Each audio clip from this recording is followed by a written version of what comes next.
ज्ञानवापी मस्जिद के पूरे मामले में सुप्रीम कोर्ट की सुनवाई मुकम्मल हो चुकी है। सुप्रीम कोर्ट में जो सुनवाई आज होनी थी 17 तारीख को, उसमें दरअसल कई अहम और मोटी मोटी बातें कही गई हैं। मुस्लिम पक्ष की तरफ से जो बातें रखी गई हैं, सबसे पहले आपको वो बता देते हैं। मस्जिद की जो अंजुमन इंतज़ामिया कमेटी है, जिसके वकील हुज़ैफ़ा अहमदी हैं, जो कि बहस कर रहे थे और अपनी दलीलें रख रहे थे।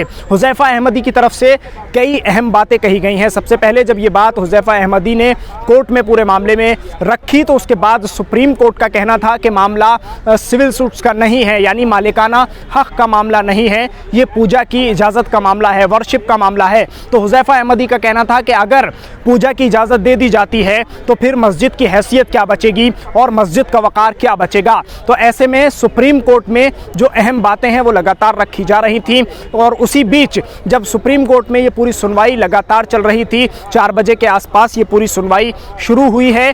40वां नंबर दिया गया था इस पूरे मामले को, लेकिन 18वें ही नंबर पर कह दिया गया कि इसकी सुनवाई होनी है, क्योंकि प्रायोरिटी पर इस पूरे केस को रखा गया। लंच से पहले तक की अपडेट आपको हमने दे दी थी। लेकिन उसी बीच सुप्रीम कोर्ट ने इस पूरे मामले पर लगातार मुस्लिम पक्ष से सवाल जवाब किए। पूछा गया कि कब का पूरा मामला है, कब आवेदन किया गया था, और ये तमाम चीज़ें पूछी गई हैं सुप्रीम कोर्ट के ज़रिए, माननीय न्यायालय के ज़रिए और जजेस के ज़रिए। ये तमाम चीज़ें लगातार सवाल जवाब की शक्ल में होती रही। मुस्लिम पक्ष से सवाल होते रहे और मुस्लिम पक्ष जवाब देता रहा, अपने अपने तर्क रखता रहा।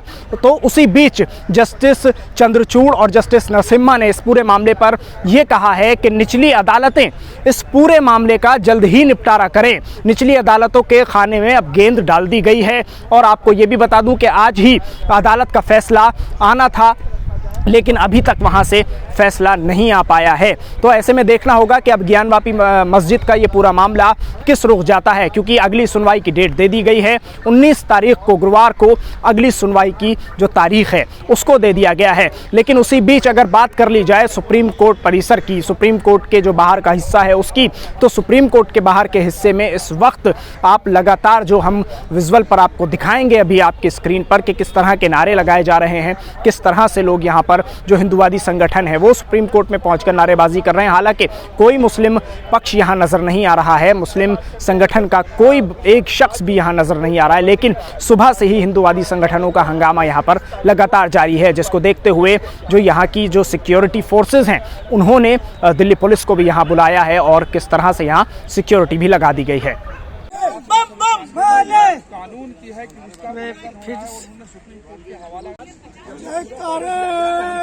वीर बजरंगे, यूनाइटेड हिंदू फ्रंट जिंदाबाद, जिंदाबाद जिंदाबाद, यूनाइटेड हिंदू फ्रंट जिंदाबाद, जिंदाबाद जिंदाबाद, भोले शिव बाबा जिंदाबाद, जिंदाबाद जिंदाबाद, भोले शिव बाबा जिंदाबाद, जिंदाबाद जिंदाबाद, यूनाइटेड हिंदू फ्रंट जिंदाबाद, जिंदाबाद जिंदाबाद, जगमोहन गोयल जी जिंदाबाद, जिंदाबाद जिंदाबाद। जय करो वीर बजरंगे, जय करो वीर बजरंगे, जय करो वीर बजरंगे। भोले बाबा की, भोले बाबा की, मां पार्वती की, गणपति महाराज की, ज्ञानवापी मंदिर की, ज्ञानवापी मंदिर की, भोले बाबा की, भोले बाबा की, भोले बाबा की।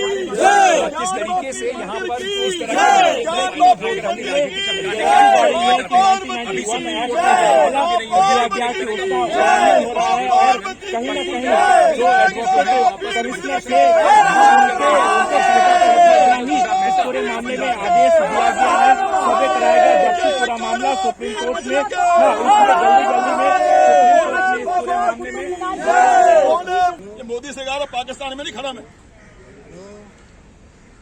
हम कोई गलत बात नहीं कर रहे, किसी मुसलमान के खिलाफ नहीं बोल रहे, किसी को गाली नहीं दे रहे, अपनी बात भी ना कहें।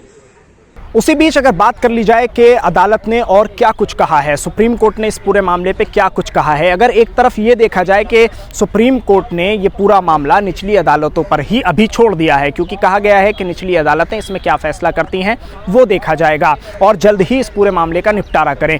उसी के साथ साथ ये भी गौरतलब है कि सुप्रीम कोर्ट ने ये ज़रूर कहा है कि अगर निचली अदालतों से सहमत कोई पक्ष नहीं होता है, चाहे वो मुस्लिम पक्ष हो या हिंदू पक्ष हो, दोनों में से कोई भी पक्ष पक्ष अगर सहमत नहीं होता है तब फिर वो सुप्रीम कोर्ट का दरवाज़ा खटखटा सकता है, क्योंकि एक सीढ़ी है जिसके ज़रिए आप चलेंगे और न्यायपालिका तक आएंगे, आवेदन करेंगे किसी चीज़ का। लेकिन कहा जा रहा है सुप्रीम कोर्ट की तरफ से कि पहले निचली अदालतों से जो कि कोर्ट है वहाँ से निपटारा कर लें और उसके बाद अगर कोई पक्ष सहमत नहीं होता है इस पूरे मामले को लेकर तो फिर वो चाहे तो सुप्रीम कोर्ट का, हाई कोर्ट का दरवाज़ा खटखटा सकता है। यानी अभी जो गेंद है वो पूरी तरह से निचली अदालतों के खाने में डाल दी गई है। आपको एक और बड़ी खबर इस वक्त की दे दें कि जो कोर्ट कमिश्नर बनाए गए थे उनको भी इस पूरे मामले में हटा दिया गया है। अब बात कर लेते हैं हिंदू पक्ष की, क्योंकि दो तरफ से वकील खड़े किए गए थे।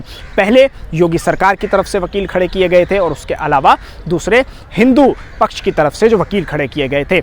एक वकील के तो तबीयत खराब होने से उनको अस्पताल में भर्ती कर दिया गया है, जो कि हिंदू पक्ष के वकील हैं। उनको कहा जा रहा है कि लू लग गई है और वो अस्पताल में भर्ती हैं। दूसरी तरफ योगी सरकार के वकील की बात कर लें तो उन्होंने कोर्ट में कहा है कि हमारे पास अभी पूरे दस्तावेज नहीं हैं, इसलिए हमें और समय दिया जाए। तो अगर माना जाए तो ये समझ सकते हैं कि जहां एक तरफ कोर्ट ने अपने तौर पर जो बयान दिया और जो कहा उसके ज़रिए ये अंदाज़ा लगाया जा सकता है कि पूरा मामला पहले निचली अदालतों से ही निपटारा होकर सुप्रीम कोर्ट तक आएगा।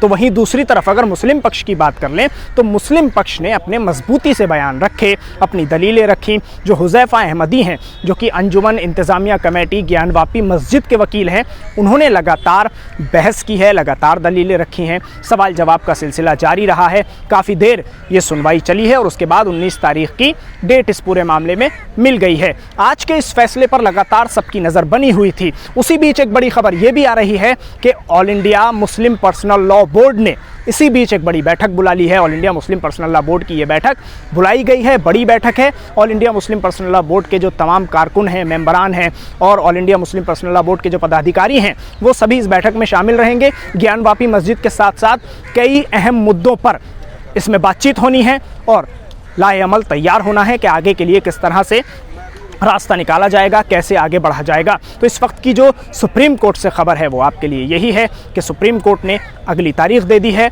और पहले पूरे मामले का निपटारा निचली अदालतों से करने को कहा गया है और सीधे सीधे तौर पर कहा गया है कि पहले निचली अदालतें इसका निपटारा जल्द करेंगी। तो वहीं दूसरी तरफ जो मुस्लिम पक्ष है वो सीधे तौर पर कह रहा है कि अगर पूजा की इजाज़त दे दी जाती है, ठीक है मालिकाना हक़ का मामला नहीं है लेकिन पूजा के हक़ का मामला भी है और इजाज़त का मामला भी है, तो फिर अगर पूजा की इजाज़त मस्जिद में दे दी जाती है तो कैसे बात बनेगी, क्योंकि मस्जिद का तो फिर जो अपना स्टेटस है उस पर तो सवाल उठ जाएंगे, क्योंकि वो मस्जिद नहीं रहेगी अगर वहाँ पूजा हो जाएगी। तो इसी बीच एक बात ये भी सामने आ रही है कि वहीं दूसरी तरफ जो आदेश दिए गए थे निचली अदालतों के ज़रिए, जिस तरह से जब शिवलिंग मिलने की बात हुई थी और टीम वहां से सर्वे मुकम्मल कर वापस जा रही थी तो उसके फ़ौरन बाद आदेश आ गया था और पूरी तरह से वहां सील लगा दिया गया था और पूरे इलाके को जिस तरह अर्धसैनिक बलों की तैनाती कर दी गई थी, मस्जिद परिसर का जो वो हौज़ वाला हिस्सा है उसको पूरी तरह से सील कर दिया गया था। नमाजियों की तादाद पर भी वहाँ एक कैद लगा दी गई थी कि कितने नमाजी वहाँ नमाज़ पढ़ेंगे। तो ये तमाम चीज़ें उन पर भी जो मुस्लिम पक्ष है उसके वकील ने सीधे तौर पर कहा कि इन सभी चीज़ों पर फ़ौरन रोक लगा देनी चाहिए, ये आदेश पूरी तरह से खारिज कर देने चाहिए जो आदेश दिए गए हैं, नमाजियों की रोक ख़त्म हो जानी चाहिए। तो ये तमाम चीज़ें सीधे सीधे तौर पर कोर्ट से आज सुनने को मिली है।